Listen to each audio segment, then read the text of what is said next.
We're absolutely delighted. Justice has finally been done, and we're just so delighted for Kathleen and, of course, for Tracy. When did you find out that Kathleen Folbigg was going to be released? Well, funnily enough, we were all got a phone call at about 10 o'clock this morning to say, Team Folbigg, we need to assemble at 10:30. And so, as we always do, we got together and discovered that the Attorney General was going to make an announcement at 11:30. We didn't know what that announcement would actually be. We obviously assumed it was going to be a favourable announcement. But what we're particularly pleased about is that he's given Kathleen a full pardon.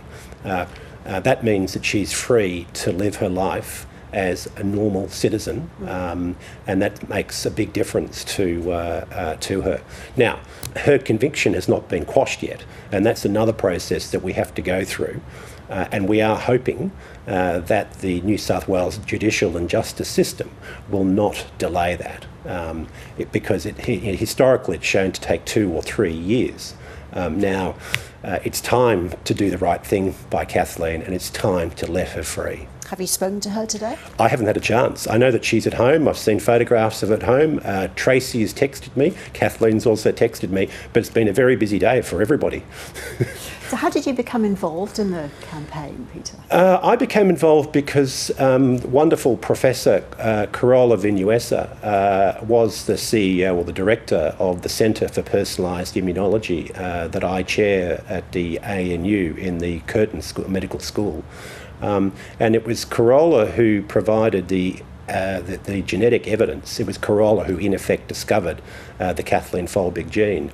And she provided the evidence in the first inquiry. And it was Carola who took me and a number of other business people through how badly she was treated in that inquiry, how poorly the scientific evidence was considered in that first inquiry. And that upset a lot of us because we're involved in science, and we felt that science had not been given a proper airing. In fact, science had been almost disrespected. And so that's how I became involved, and then with the support of the Academy of Science, they involved 120 scientists who signed that petition, and then that's how we became involved. But it required both a scientific the science to be heard, but it's required the marshalling of very large resources to cause the institution of the New South Wales justice system to do the right thing. Well, how hard was it to get that evidence in front of a judge, in front of a second inquiry? Well, it was very hard. We pushed Mark Speakman, who was the Attorney General at the time, as hard as we could. He actually has an opinion that the evidence, the science, the genetic science, that he's been sitting on for a year before the inquiry began. And then he finally called the inquiry, which was the right thing to do. But that inquiry process took a long period of time, and he did not provide the Kathleen Folbigg with almost any resources whatsoever. So the total time that he paid for in terms of legal time was only 35 hours. Now, he didn't even pay for the legal team's food or travel costs from from Newcastle to Sydney.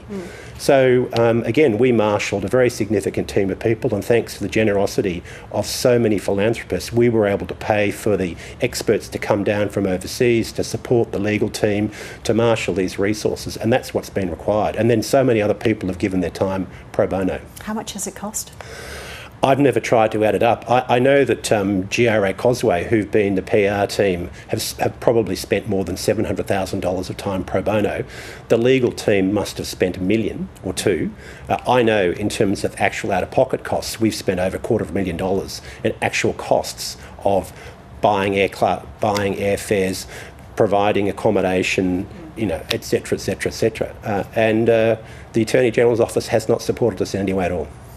So can you explain what the genetic discovery meant to the case?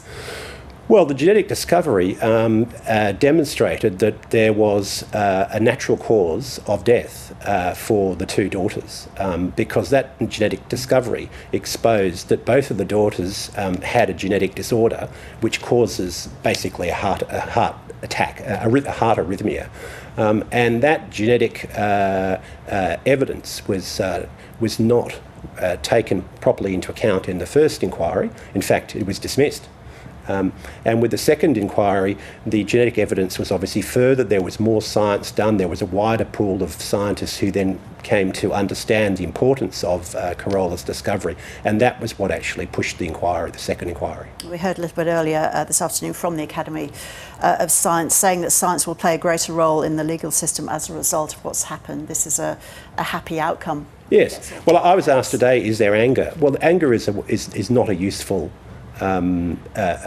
emotion. What we have is hope.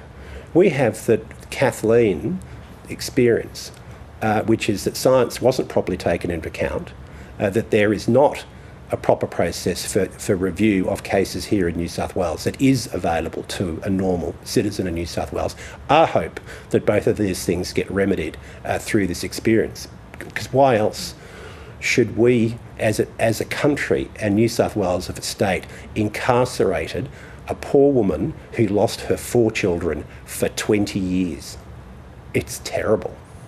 How has she coped over the last Well, few years since you became involved? Well, since I've become involved, obviously, I've had the chance to talk to her on many occasions. I've always been surprised how she seems to cope, how bubbly she is, how pragmatic she is, how thoughtful she is about her circumstances. I've always found that extraordinary. And I think that when Australia discovers what a beautiful woman Kathleen Folbigg is, that we're going to be sadder as a nation as to what we did to her. You were going to see her in prison this coming Friday, weren't you? I know, well, it's a long weekend, and I live in Melbourne, and so to get to prison is quite a process. So I thought, it's a long weekend, and I've got my flights booked. Tracy was picking me up. Actually, on Sunday we were texting what we were going to barbecue. So I'm looking forward to now not having to go to prison, but spending that weekend with Tracy and Kathleen.